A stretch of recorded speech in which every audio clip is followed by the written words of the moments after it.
Healthy boundaries help keep what happened before the boundary was in place from happening again, or at least lessen the chances with whomever that boundary must be set.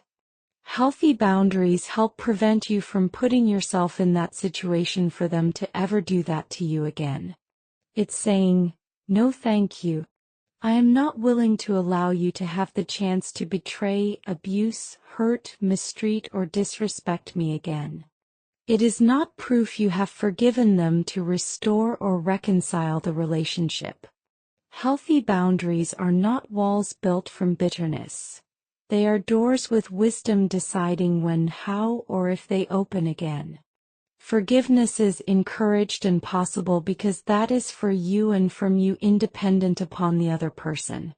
Forgetting is not the point because it's hard to forget. However, remembering is instrumental in helping you from putting yourself in that situation with them again. Is there a possibility of a future reconciliation or restoration? It all depends, and it takes time to process because it's all a process. In some cases, yes, it's possible, but not always probable. If all trust is gone, you just don't feel safe to be in a close relationship with them anymore. Access is denied or limited for a time or for all time. It just takes time and implementation and adherence to healthy boundaries you establish before you are able to figure that part out, whether they will honor or adhere to your healthy boundaries. Even so, whether they do or do not honor your healthy boundaries, you just have to take it one day at a time. Your heart can't be forced or rushed to feel something you completely lost through betrayal. Just make sure you forgive, keep your love on, and move on. Healthy boundaries also help protect you from ever being put in that position again or enabling them to have a chance to do that to you again, which additionally prevents further damage to the relationship. Any chance of ever salvaging any part of the relationship is iffy. Irregardless, healthy boundaries must be in place and adhered to for any chance of reconnection. Yet either way, it will never be the same again, so no one needs to have that unreasonable expectation. Miracles are possible, but remember what you need to remember in the future so you don't ever put yourself in the position and set yourself up to be betrayed again. There is heart work to be done first. Don't prematurely jump back into any kind of relationship with them if they haven't done their heart work yet. It is imperative before you ever enter back into communicados with them that they get to the heart roots of why they betrayed you. Their healing journey is just as necessary as yours is if there is any chance of a potential future restoration. Just know that sometimes your heart may have forgiven but just loses something through the betrayal that you just cannot get back. I get that. Your part is just to forgive and let God walk you through it one day at a time. Don't worry about the rest. Stay in peace and keep your love on from a distance in the interim. Healthy boundaries eliminate adding more bad memories to be created to the bad ones already created through their unloving mistreatment, betrayal, abuse, toxic behavior, or verbal disrespect towards you, etc. Healthy boundaries help define the love line to help them know where they, in an unloving way, crossed the healthy loving boundary lines and damaged your trust, which in turn damaged the relationship, etc. Healthy boundaries must be created, communicated, honored, and respected on both sides. For example, I cannot set a healthy boundary with someone and not hold them accountable. When they choose to dishonor or disrespect the boundary set, there is a natural consequence. Sometimes it even means a safe distance must be created between you and them.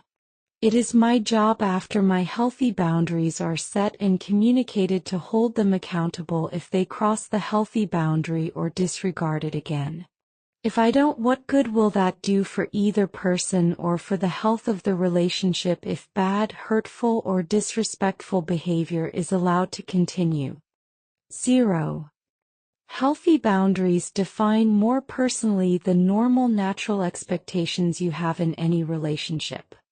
For the offender, It defines specifically for them what you personally expect from them in the way they talk or speak to you or about you or the way they treat you.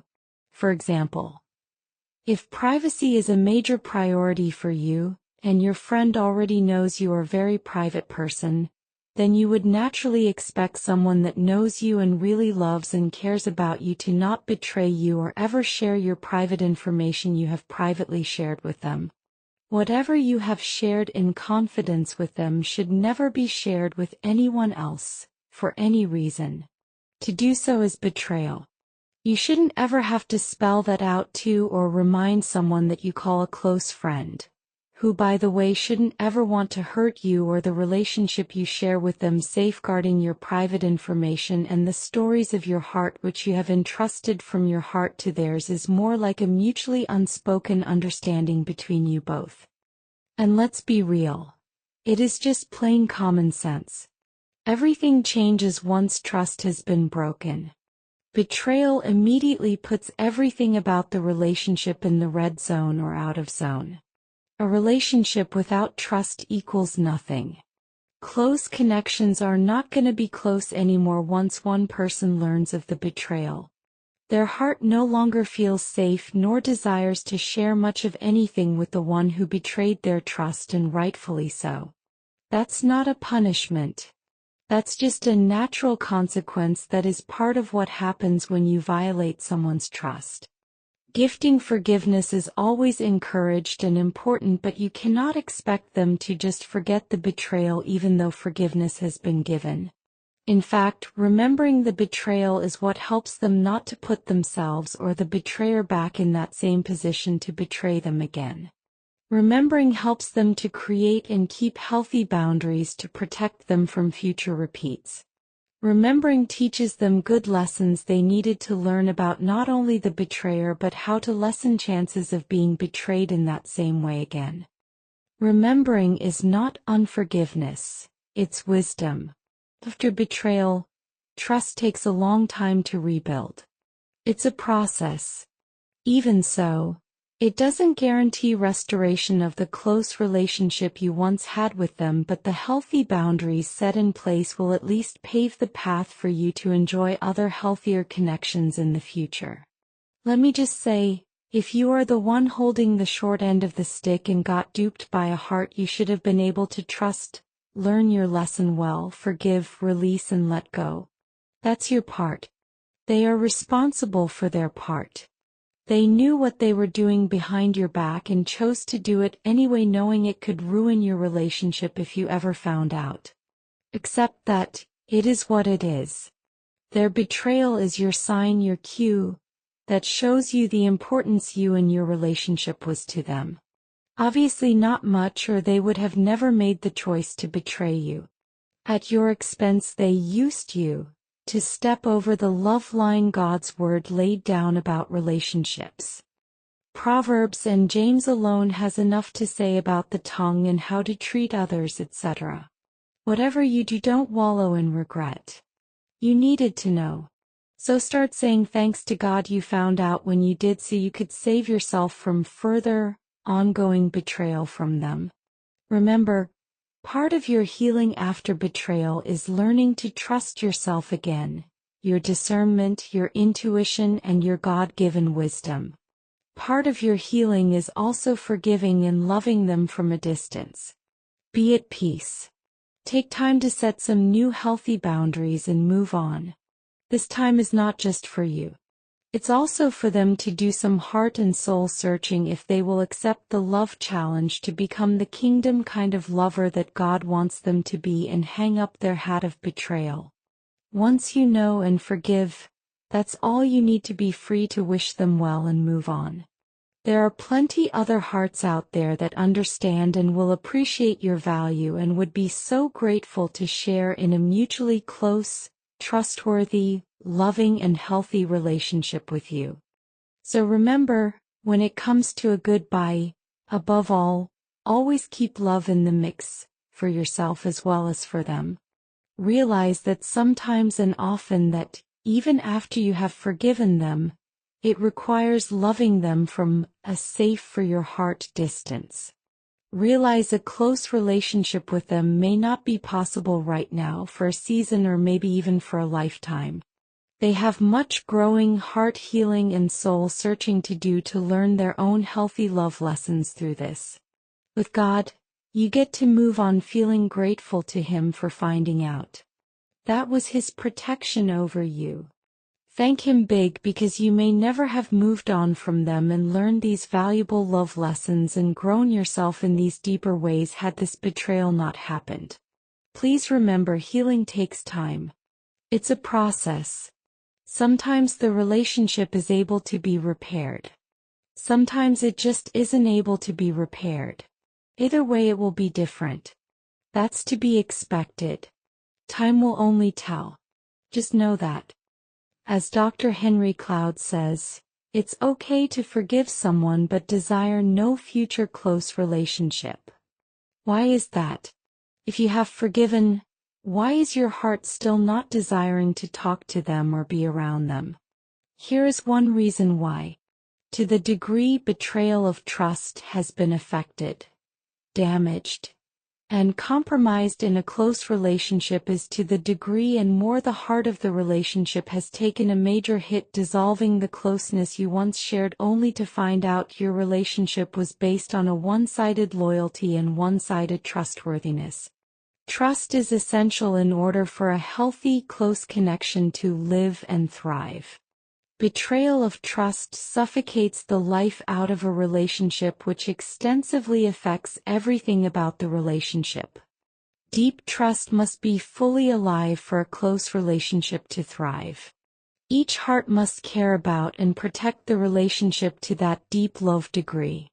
Once one person in that relationship kills the deep trust between them through betrayal, it steals all level of trust you thought you had with them. So, don't be surprised if you are the one who betrayed someone if the one you betrayed isn't very responsive to you or the same around you. Don't downplay or excuse your betrayal. You literally punched them in the gut, and you can't expect them to even have a want to reconnect or go back to normal when you literally just redefined who you really are and how very little you cared about them or your relationship to choose backstabbing, betraying, hurting, or mistreating them. Just give them peace and space and go do your heart work on you. Develop your own healthy boundaries so you can be a healthier you on the other side of all of this. Heal your heart wounds and insecurities with God. That's what this space and time needs to be used for, both now and continued on in the future. Work on you from the inside out. Whatever caused you to hurt and betray your friend and your relationship stems from your own unhealed, unhealthy heart. To prematurely reconnect with you before you ever do your own heart work would not be wisdom for them. It would only set them up for a potential repeat of getting hurt or betrayed by you, or you hurting or betraying someone else like this on down the line. Lovers, keep loving. Betrayers, quit choosing to lose the lovers in your life. There are plenty people in the world you can make acquaintances with. There are plenty of people you can talk to and be shallow and surface level with. There are plenty of people who will breathe the same air as you and shoot the breeze with. There are plenty of people you can maybe even be a little more at ease with. But there are only a very few hearts in this life that know how to love you for you, and give you a close, lifelong, God-given friendship. The kind of loyal, safe, and trustworthy friendship that will never betray you or knowingly choose to hurt you. Love others wisely and respectfully no matter what. Your proven loyalty, to their face and behind their back, is the best indicator you are a good, loving, faithful, and trustworthy friend. That's what makes people want to be close to you and stay close to you. Yes, there may be plenty of forgivers out there that are good at forgiving you, but once you have knowingly betrayed and hurt them and all trust is gone, those same good forgivers who no longer trust you and even still love you may not ever feel safe with you again. They may not want or be able to be close to you again. That would actually be self-betrayal for them to put themselves right back in a position for you to hurt or betray them again. So, If you love them being in your life and your relationship and friendship with them truly is important to you. Remember, next time you have a chance to betray someone you say you love, just don't. Don't betray them. Love them instead with your tone, your words, your actions and choices whether they are in the room with you or not.